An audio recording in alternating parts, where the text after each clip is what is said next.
नमस्कार, आप देख रहे हैं आज तक। आपके साथ मैं हूं सईद अंसारी। स्वागत है आपका। रात के 10 बज रहे हैं। आप आज तक पर देख रहे हैं 10 तक। आप वोट 5 साल में एक बार देते हैं, लेकिन 10 तक अगर आप जनता के मुद्दे पर देकर अपनी आवाज उठाएंगे तो होगा असली राष्ट्र निर्माण। आज की 10 तक आपको देना क्यों जरूरी है? 5 तस्वीरें देखिए। सिस्टम के तमाशे की ये 5 तस्वीरें हैं। मध्य प्रदेश में हजारों नौजवान हाथ में बीए, एमए, बीएड, पीएचडी की डिग्री लेकर चपरासी, स्वीपर, माली बनने की नौकरी पाने के लिए धक्के खा रहे हैं। सरकारी अस्पतालों के रेजिडेंट डॉक्टर्स अपनी नीट, पीजी, काउंसलिंग न होने के कारण हड़ताल करके प्रदर्शन करने के लिए मजबूर हैं। राजस्थान में भर्ती धांधली के विरुद्ध कोई नेता आवाज नहीं उठाता। एक ईमानदार अधिकारी शौर्य चक्र विजेता ने अपनी नौकरी बेरोजगारों की लड़ाई के लिए छोड़ दी है। पटना में वार्ड सचिव अपनी सैलरी के लिए बीजेपी दफ्तर घेरते हैं। पानी की बौछार पुलिस की लाठी पाते हैं।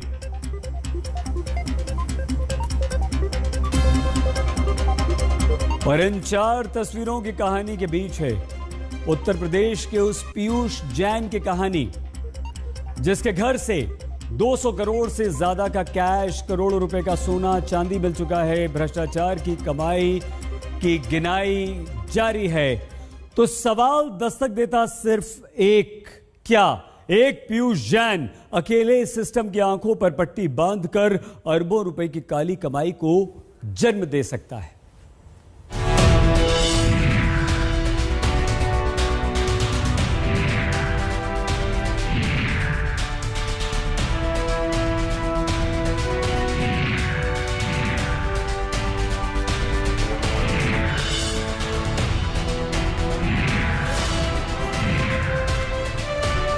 पीयूष जैन को अब लेकर के यहाँ से डीजीजीआई की टीम ये निकल रही है। मेन ऑफिस का यहाँ पर ये डोर है और यहाँ पर भी आप देखेंगे नोटिस छपा है।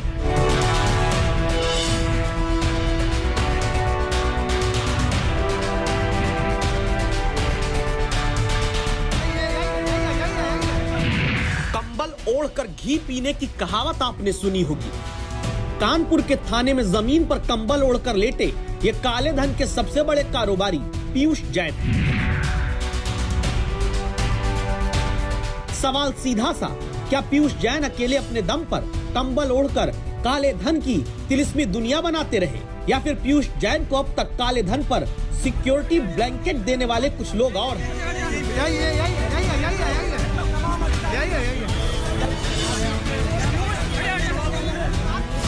सवाल इसलिए क्योंकि कानपुर से कन्नौज तक 6 दिन तक चली छापेमारी में जीएसटी, इंटेलिजेंस और आयकर विभाग की टीम को अब तक 200 करोड़ के कैश का पता चल चुका है और गिनती अब भी जारी है। ये गिनती उस राज्य में हो रही है जो नीति आयोग की रिपोर्ट के मुताबिक देश में गरीबी के पैमाने पर तीसरे नंबर का राज्य है, जहां आंकड़े कहते हैं कि 38% लोग उत्तर प्रदेश में गरीब हैं, जहां नीति आयोग कहता है कुपोषित आबादी के मामले में उत्तर प्रदेश देश में चौथे नंबर पर है।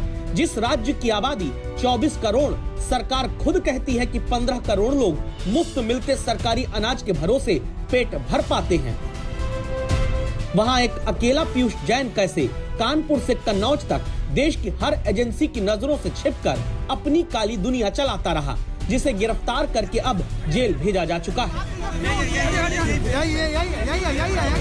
जिस तरीके से बेतहाशा कैश, बेशकीमती प्रॉपर्टीज के दस्तावेज मिले हैं, जेवरात मिले हैं, उन पर अभी जीएसटी के बाद इनकम टैक्स और फिर ईडी जैसी सेंट्रल एजेंसीज भी शिकंजा कसेंगी, पूछताछ करेंगी कि आखिर पीयूष जैन, जो कहने को तो दस्तावेजों में इत्र कारोबारी था, इत्र के कारोबार का गुटखा से कनेक्शन था, लेकिन इत्र और गुटखे के कारोबार में करोड़ों की कैश बरामदगी।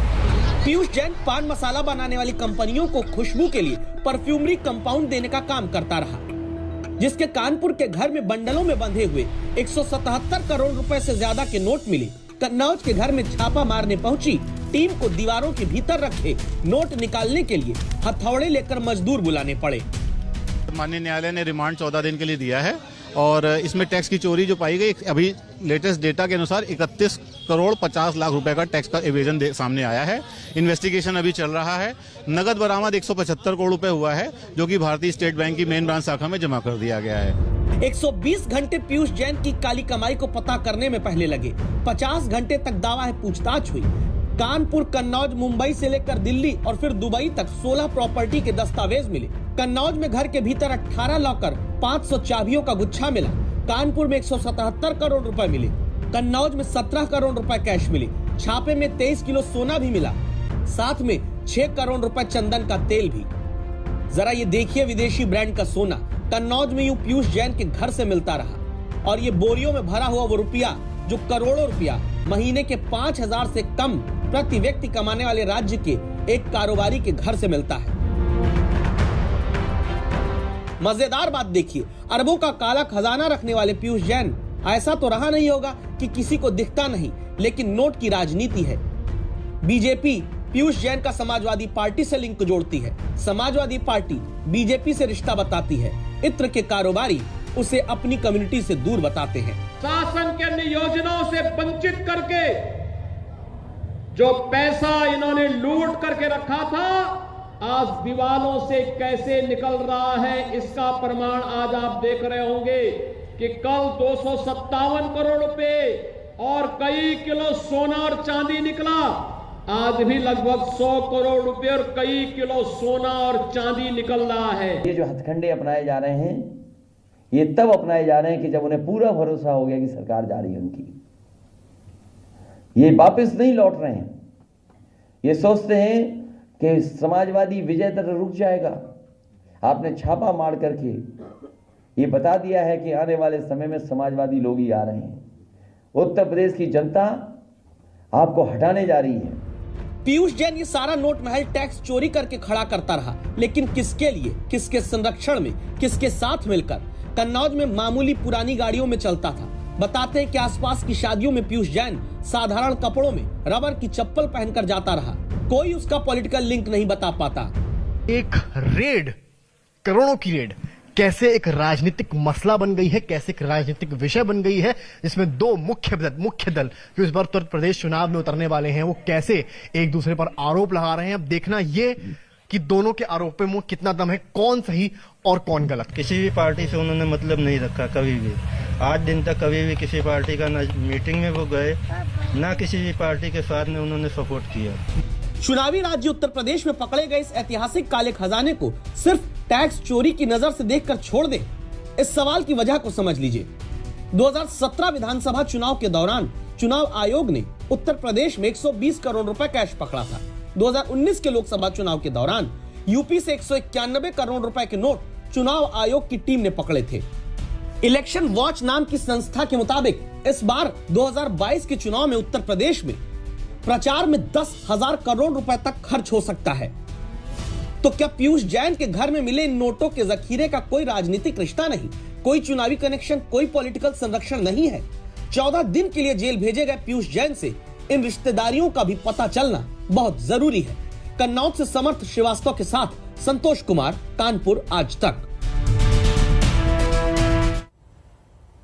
काम का न काज का, दुश्मन अनाज का, ऐसे ही तानों का अपने पीठ पीछे बेरोजगार हमारे समाज में सुनते रहते हैं। जहां बेरोजगारी सिर्फ एक शब्द नहीं बल्कि एक अपशब्द के तौर पर इस्तेमाल होती है, उसी बेरोजगारी से हारकर उच्च डिग्रीधारी नौजवानों को सरकारें खड़ी कर देती हैं लाइन में। वो लाइन जहां बीए एमए पास को चपरासी बनने के लिए बीएड पास को, माली बनने के लिए पीएचडी पास को, स्वीपर बनने के लिए डबल एमए पास नौजवान को ड्राइवर बनने के लिए लाचार होकर खड़ा होना पड़ता है।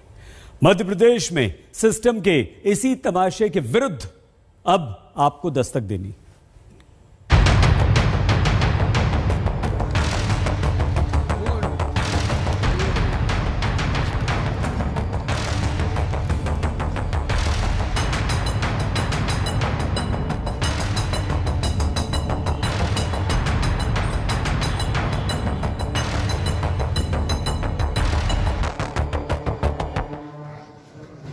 मजबूरी में ये तो करना पड़ेगा, क्या करेंगे फिर उसके अलावा।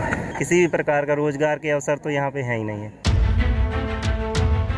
घर से दही शक्कर खाकर आए लाइन में खड़े मध्य प्रदेश के ये वो युवा हैं जिन्होंने बचपन से यही सुना कि पढ़ोगे लिखोगे तो बनोगे नवाब, खेलोगे कूदोगे तो होगे खराब। जीवन भर ये नौजवान पहले स्कूल कॉलेज का बैग कंधे पर टांग पढ़ते रहे, अब किस्मत घिस रहे हैं एक नौकरी के लिए। आप सोचेंगे तो इसमें कौन सी बड़ी बात है। हम कहेंगे बस थोड़ा सा धैर्य करके देखिएगा, क्योंकि हाथों में फोल्डर लेकर आए इन बेरोजगारों के लिए आपकी दस्तक बहुत जरूरी है। ये फाइल खोलते हैं तो उसमें डिग्रियों, मार्कशीट्स का अंबार नजर आता है। इतनी डिग्री के बाद भी किस योग्यता की नौकरी के लिए नौजवान आए, ये जानने के लिए मिली अभिनंदन से। पहले इनकी बात को सुनिए। मैंने 2 मास्टर डिग्री की हुई है, जिसमें एक एमए इंग्लिश लिटरेचर से है और दूसरी एमए एजुकेशन है, एमएड जिसको बोला जाता है। और शिक्षा विभाग के लिए बीएड भी किया हुआ है, पीजीडीसीए भी है मेरे पास, डीसीए भी किया हुआ है, साइंस लाइन में बीएससी भी की हुई है। तो मेरे पास मास्टर डिग्रियां भी हैं और पीजी की यूजी की डिग्रियां भी हैं, लेकिन आज मजबूरी बस इस ज़िले में निकली हुई चपरासी की पोस्ट के लिए मुझे लगना पड़ रहा है। मतलब हकीकत यह है कि मध्य प्रदेश की अलग अलग जिला अदालतों में चपरासी और माली बनने के लिए बड़ी बड़ी डिग्रियों के युवाओं को आना पड़ता है। चपरासी, माली, स्वीपर की नौकरी के लिए 8वीं पास योग्यता मांगी गई है। भर्ती के लिए लाइन लगाकर एमए, एमसीए वाले खड़े हैं।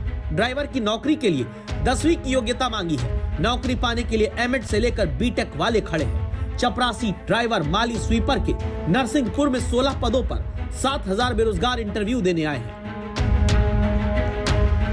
संभव है कि किसी को लगे कि अरे पढ़े लिखे हैं तो सरकारी नौकरी के लिए ही क्यों इतनी कोशिश, प्राइवेट नौकरी कर ले। तो आपको जवाब सुनना जरूरी है। काफ़ी समय से प्राइवेट सेक्टर में भी ऐसी कोई वैकेंसीज नहीं है, और अगर वैकेंसी है तो क्वालिफिकेशन के अकॉर्डिंग वहाँ पे पेमेंट या सैलरी या अपन एक कहीं फिक्सेशन नहीं है। अभिनंदन की तरह चपरासी पद पर ही भर्ती के लिए आए ये दिव्यांग राजेश है। सोचिए कितनी कठिन परिस्थितियों में ये अपने पैर पर खड़े होने के मकसद से पढ़े होंगे, लिखे होंगे। समाज शास्त्र में एमए किया है, लेकिन बेरोजगारी के सरकारी शास्त्र के आगे हार जाते हैं। कभी कोरोना, कभी चुनाव के नाम पर भर्तियां टलती रही। एमए पास राजेश चपरासी ही बन जाएं की आखिरी उम्मीद लेकर नरसिंहपुर के अदालत में आए हैं। एमए मेरी डिग्री है, एमए पढ़ने के बाद चपरासी करनी पड़ी तो सर अब मिल ही नहीं रही। ये देख रहे 2 साल जो कोरोना में चलेगा, 5 साल जो सरकार बने में चलेगा। हर सरकार अपने राज्य में राम राज्य लाने की बात करती है, लेकिन राम राज्य में पढ़े लिखे बेरोजगारों के सपने राम भरोसे हो जाते हैं जब वॉचमैन, स्वीपर, माली और ड्राइवर जैसे पदों के लिए इन युवाओं को, जिन्होंने पीएचडी, बीएड और एमए तक किया होता है, लाइन लगाकर धक्के खाने पड़ते हैं। ये मत सोचिएगा कि एक जिले या एक राज्य की कहानी है। मध्य प्रदेश तो नमूना मात्र है। 450 किलोमीटर दूर ग्वालियर चलिए, जिला एवं सत्र न्यायालय में जमीन पर लाइन लगाकर बैठे ये वो युवा हैं जिनके पास फाइल में डिग्रियां graduation, post graduation, LLB, BTech की है। लेकिन फिलहाल ये ग्वालियर की अदालत में माली, चपरासी, ड्राइवर और स्वीपर की भर्ती का इंटरव्यू देने की कतार में है। ग्वालियर में प्यून, माली, ड्राइवर, स्वीपर की 15 पोस्ट है। 11,000 हाईली क्वालिफाइड युवा पहुंचे हैं। बीए किया हुआ है अपन ने, और थोड़ा बहुत कंप्यूटर जानते हैं। अब सभी जानते रहे हैं कि समाज में क्या क्या चीज़ चल रही हैं। बहुत पढ़े लिखे यहाँ पे और भी ग्रेजुएट भी लोग आए हुए हैं, अच्छे से अच्छे लोग आए हुए हैं। एमए, बीए, एमबीए सभी तरह के लोग आए हुए हैं। आखिर ये नौबत क्यों आती है? कारण है सरकारी पदों को भरने में सुन्न होकर सन्नाटा मारकर बैठी सरकारें और सिस्टम। सरकार मध्य प्रदेश की खुद विधानसभा में बता चुकी है कि 2020 के अंत तक मध्य प्रदेश में 24,72,000 बेरोजगार पंजीकृत हैं। साल 2020 में ही अकेले नए बेरोजगार 6,11,000 जुड़े हैं। आर्थिक सर्वेक्षण में मध्य प्रदेश की सरकार ने बताया कि साल 2020 में उसने 3,605 आवेदकों को नौकरी दिलवाई है। आंकड़ों के मुताबिक मध्य प्रदेश में पुलिस, शिक्षा, पटवारी समेत कई विभाग में 80,000 से ज्यादा पद खाली हैं। सरकार या तो पद भरेगी नहीं या फिर ठेके पर मजदूर की तरह संविदा पर रखकर काम चलाऊ रूप से रोजगार दिया जाता है, जिससे बेरोजगारी लगातार और बढ़ती है। मध्य प्रदेश बेरोजगारों का और बेरोजगारी का हब बन गया है। मध्य प्रदेश की विधानसभा में अभी मुख्यमंत्री जी ने बड़े आंकड़े गिनाए कि इतने लोगों को हम रोजगार दे रहे हैं, इतने लोगों को नौकरी निकाल रहे हैं, पर हैं कहाँ वो जो कमलनाथ जी की सरकार के अंदर जो शिक्षकों की भर्ती का सब पूरा हो गया था, वो आज तक चक्कर लगा रहे हैं। मुख्यमंत्री जी स्वयं चिंतित है इस बात के लिए, और उन्होंने स्वयं ने भी कहा है, और ये प्रक्रिया प्रचलन में है और मैं समझता हूँ जल्दी ही प्रारंभ हो जाएगी। यूं तो कोई भी काम छोटा नहीं होता, लेकिन योग्यता के मुताबिक नौकरी न मिलना भी एक बेरोजगारी ही कहलाती है। जिसे समय रहते खाली पदों को भरकर दूर किया जा सकता है। वरना शिक्षक योग्यता की डिग्री पाया नौजवान माली बनने के लिए, साइंस में पोस्ट ग्रेजुएट ड्राइवर बनने के लिए, MCA पास युवा स्वीपर बनने के लिए कहीं पर खड़ा मिलेगा। हजारों सरकारी पद खाली हैं, सैकड़ों पदों पर भर्तियां लटकी हैं। ये पद खाली और भर्तियां इसलिए लटकी रहती है क्योंकि चुनावी साल में राजनेता इन पदों पर भर्तियां करके वोट कैश करा सके। मध्य प्रदेश में अभी चुनाव होने में समय है। ऐसे में सवाल उठता है कि क्या तब तक उच्च डिग्रीधारी युवा यूं ही चपरासी, ड्राइवर, माली और स्वीपर की नौकरियों के लिए लाइनों में लगाए जाते रहेंगे? अनुज और सर्वेश के साथ रवीश पाल सिंह, भोपाल, आज तक।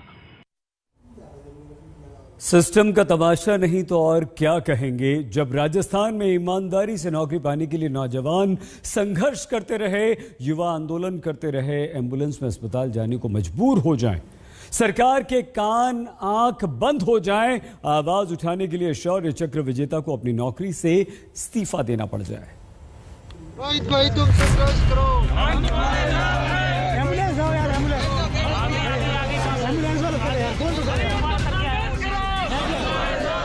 एक तरफ जयपुर के वो नौजवान हैं जो रोजगार के लिए संघर्ष करते हैं, बीमार हो रहे हैं, मुख्यमंत्री से गुहार लगा रहे हैं। मैं मुख्यमंत्री जी से ये गुहार करना चाहूंगा कि वो इन बच्चों को जल्दी से 31,000 से बढ़ाकर 50,000 पद कर दे। क्यों हमारी जान लेने के लिए तुले हुए हो। दूसरी तरफ राजस्थान के वो नौजवान अधिकारी जिन्होंने देशवासियों की रक्षा के लिए दुश्मनों से लोहा लिया, शौर्य चक्र का सम्मान जिन्हें देश ने दिया, क्षमता, दृढ़ता, साहस तथा कर्तव्य निर्वहन के प्रति निस्वार्थ समर्पण का परिचय दिया, श्री विकास जाखड़।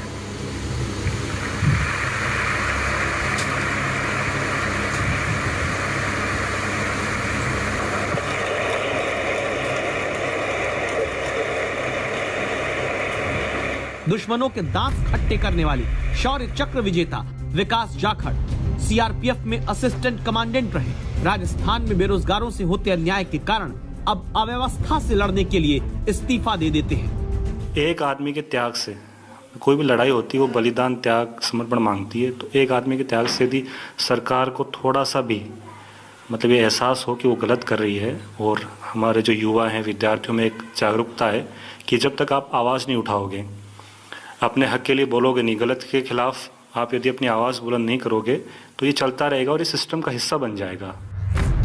जनता के लिए जान दे देंगे कहकर वोट लेने वाले हर पार्टी के नेता आज देखें CRPF के असिस्टेंट कमांडेंट विकास जाखड़ की इस दस्तक को।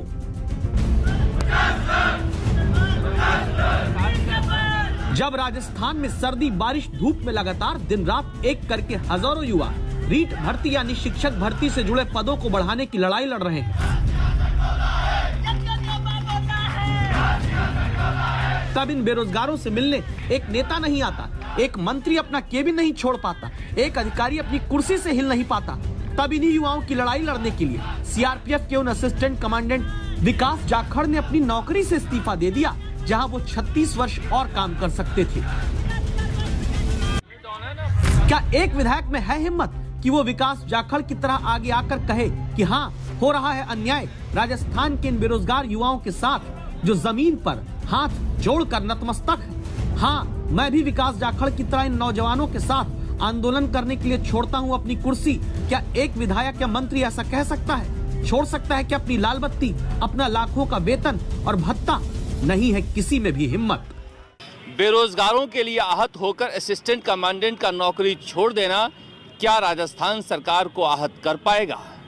जिस तरह से लगातार बेरोजगार आंदोलन कर रहे हैं, देखा जा सकता है ये शहीद स्मारक है, और यहाँ से जिधर भी आपकी नज़रें जाएंगी आप देख सकते हैं ये सारे बेरोजगार हैं जो अलग अलग मांगों के लिए यहाँ पर बैठे हुए हैं, चाहे विद्यार्थी मित्र पंचायत हों या पैरा टीचर्स हों या फिर रीट के परीक्षार्थी हों, बेरोजगार हों। इस तरह से यहाँ पर लगातार ये आंदोलन कर रहे हैं, मगर सरकार की तरफ से कोई सुनवाई नहीं हो रही है, कोई इनसे वार्ता करने के लिए नहीं आ रहा है।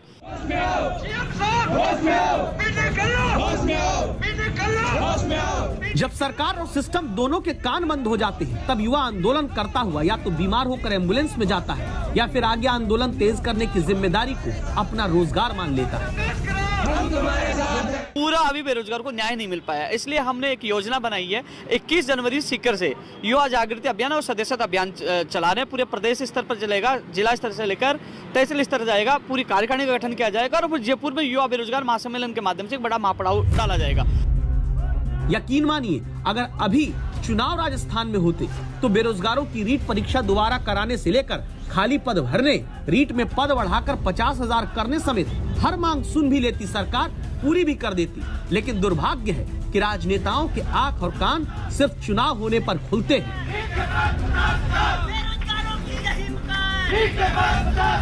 इसीलिए शौर्य चक्र विजेता अपनी नौकरी का बलिदान देते हैं, देश के भविष्य का जिम्मा उठाने वाले बेरोजगारी के दलदल में, ताकि न धकेले जा सके। शरद कुमार, जयपुर, आज तक। बहुत छोटे से ब्रेक के लिए हम यहाँ पर रुक रहे हैं। दस्तक के अगले हिस्से में देखिएगा हेरा, देखते रहिए आज तक। स्वागत एक बार फिर से आपका दस्तक में। आपके साथ मैं हूं सईद अंसारी। कहते हैं कि जहर से भी ज्यादा खतरनाक जहरीली सोच होती है। जहर इंसान को एक बार मारता है, लेकिन जहरीली सोच पूरे समाज को बार बार मारती है, सोचने समझने की शक्ति को समाप्त कर देती है। हरिद्वार के बाद रायपुर में हुई धर्म संसद में मुसलमानों को लेकर आपत्तिजनक बयानबाजी हुई, लेकिन हद उस समय हो गई जब कालीचरण महाराज ने राष्ट्रपिता महात्मा गांधी को गाली दी और महात्मा गांधी को मारने वाले नाथूराम गोडसे का सम्मान किया। बापू के बारे में ऐसे अपशब्दों का इस्तेमाल किया गया जो हम आपको सुनवा भी नहीं सकते।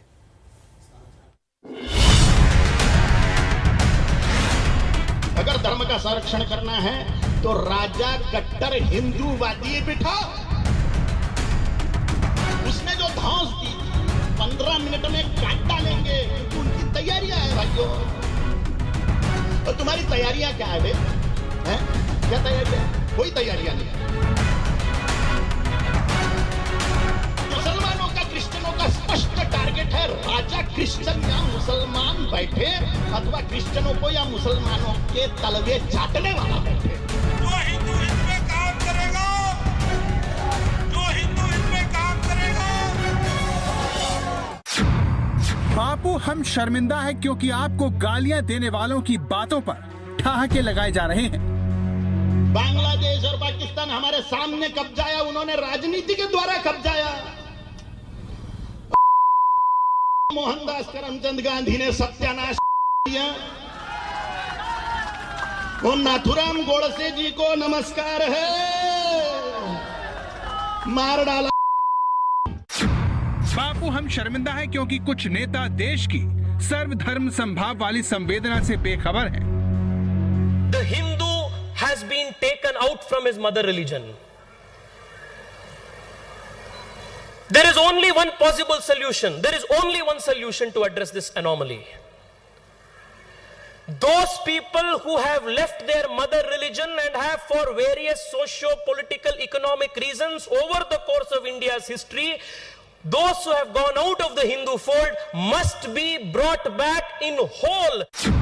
बापू हम शर्मिंदा है क्योंकि संविधान से मिले हक को कुछ मुट्ठी भर लोग चुनौती दे रहे हैं।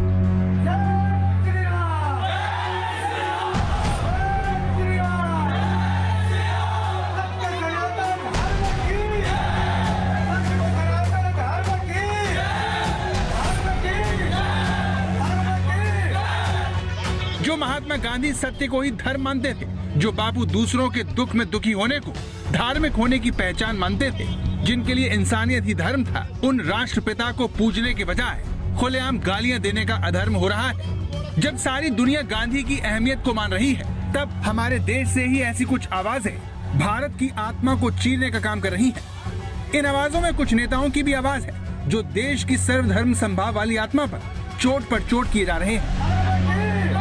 यज्ञ में जैसे आहुतियां देने के लिए उत्सुक रहते हैं, उस प्रकार वोट करने जाइए हिंदुत्व के लिए, नहीं तो सत्यानाश हो रहा है। बहुत सा आधा देश हाथ से चला गया। बापू को अपशब्द कहने का यह पाप, उन्हें गाली देने वाले के लिए ताली पीटने, ठहाके लगाने का यह धर्म एक धर्म संसद में हुआ। छत्तीसगढ़ की राजधानी रायपुर में हिंदू हित के नाम पर देश को शर्मिंदा करने वाली बातें हुई। ओवैसी उसने बोला था 15 मिनट पुलिस हटाओ, हिंदुओं को काट डालेंगे, तो हवा में लात मारी थी क्या उसने?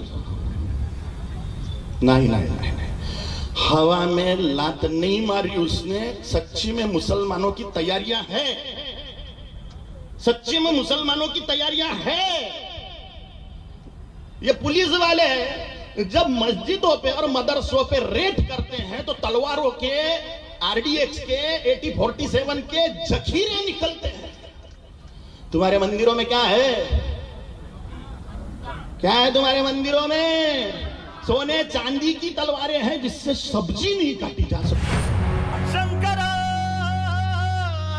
कालीचरण महाराज पिछले साल मध्य प्रदेश के भोजपुर के मंदिर में शिवांडव स्रोतम गाकर सोशल मीडिया पर चर्चित हुए थे।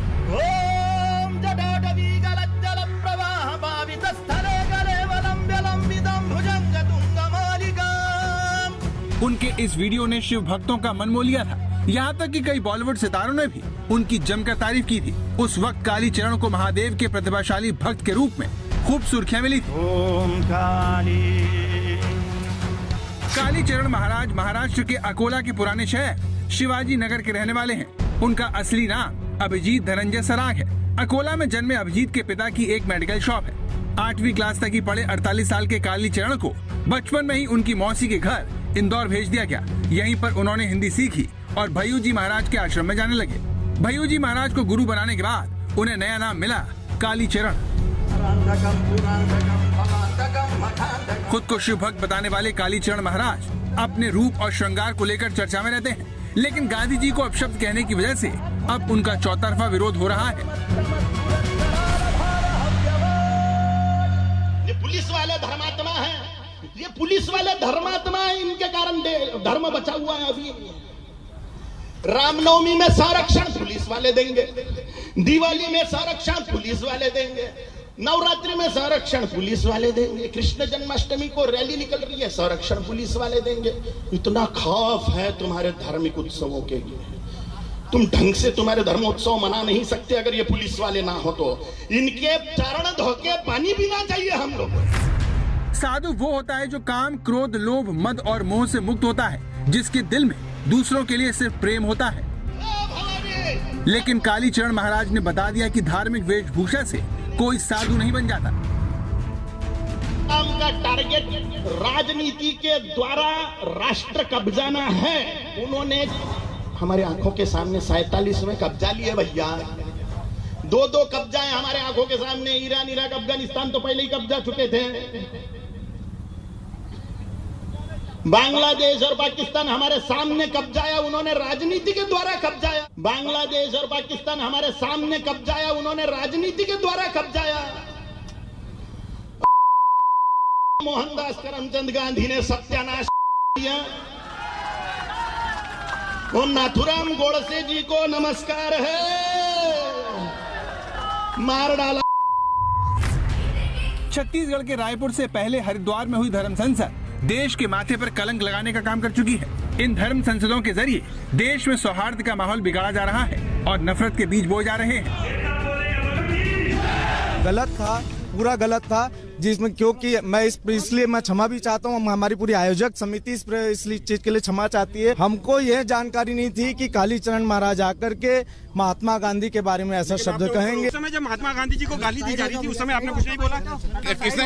जब गांधी जी इसी मैं कहा कि अपना हाथ बांध के मुझे बैठा दिया गया। महात्मा गांधी को गाली दी गई मंच से। हाँ, यहाँ पर हाँ, यहाँ हम कोई कमेंट नहीं करेंगे अभी बेटा।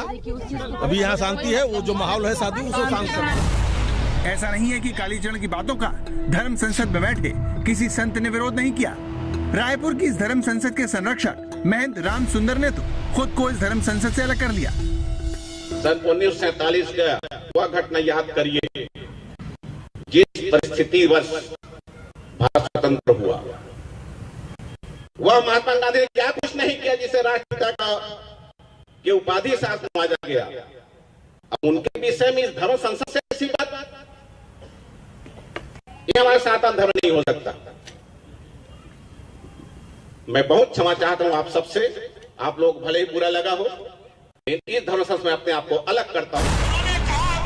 इस धर्म संसद में कांग्रेस और बीजेपी के तमाम स्थानीय नेता मौजूद थे। मुख्यमंत्री भूपेश बघेल इसमें शामिल होने वाले थे।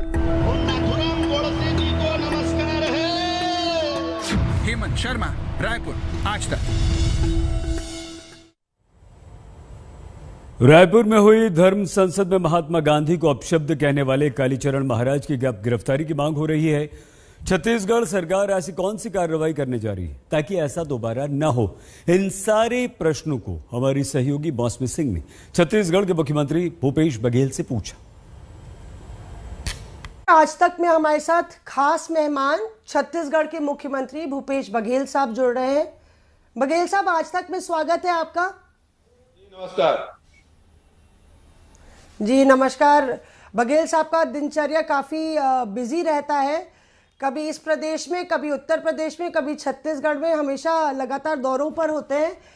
आप बहुत बिजी रहते हैं। हमारे साथ जुड़ने के लिए शुक्रिया बघेल साहब। पर दरअसल मसला भी बेहद गंभीर है। छत्तीसगढ़, रायपुर और धर्म संसद सुर्खियों में है और एक दिन बीत गया है, कार्रवाई, आपने एफआईआर तो हुई है पर कार्रवाई नहीं हुई, अभी तक अरेस्ट नहीं हुआ है। टीम निकली हुई है और निश्चित रूप से कार्रवाई होगी और सख्त कार्रवाई होगी, इस बात को विश्वास दिलाता हूं।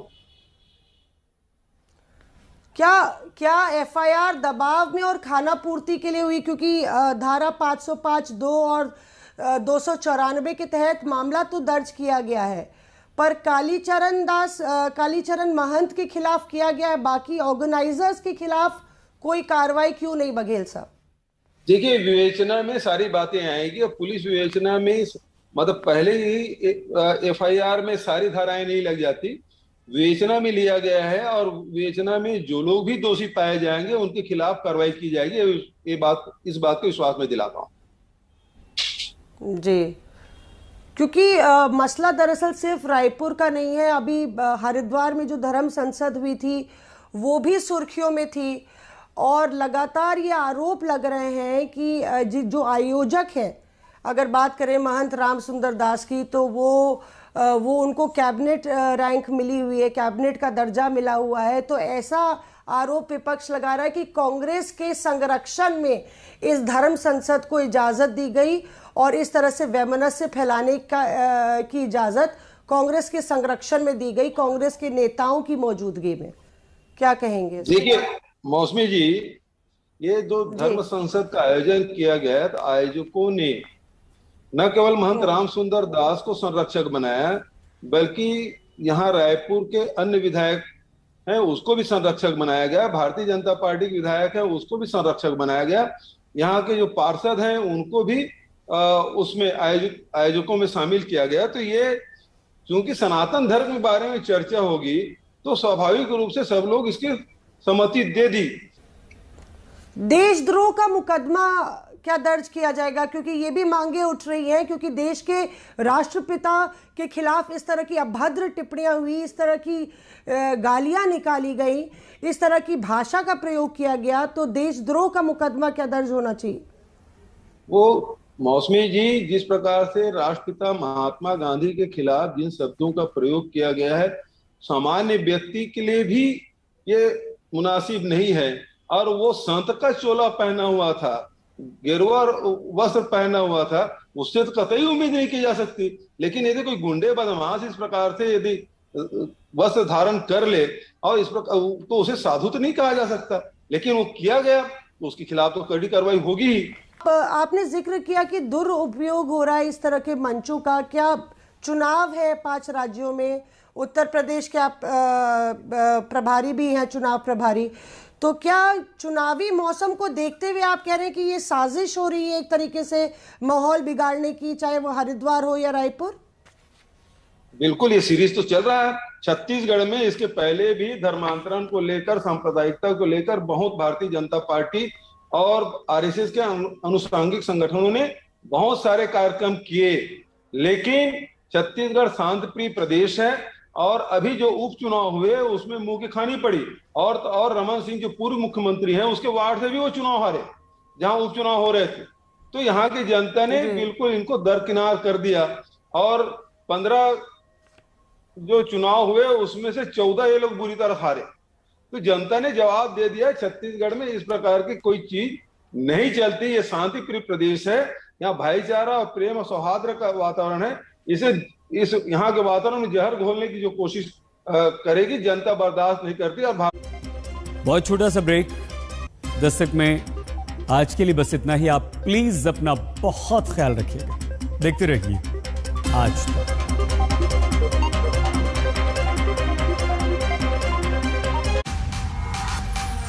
आज तक बेमिसाल 20 साल।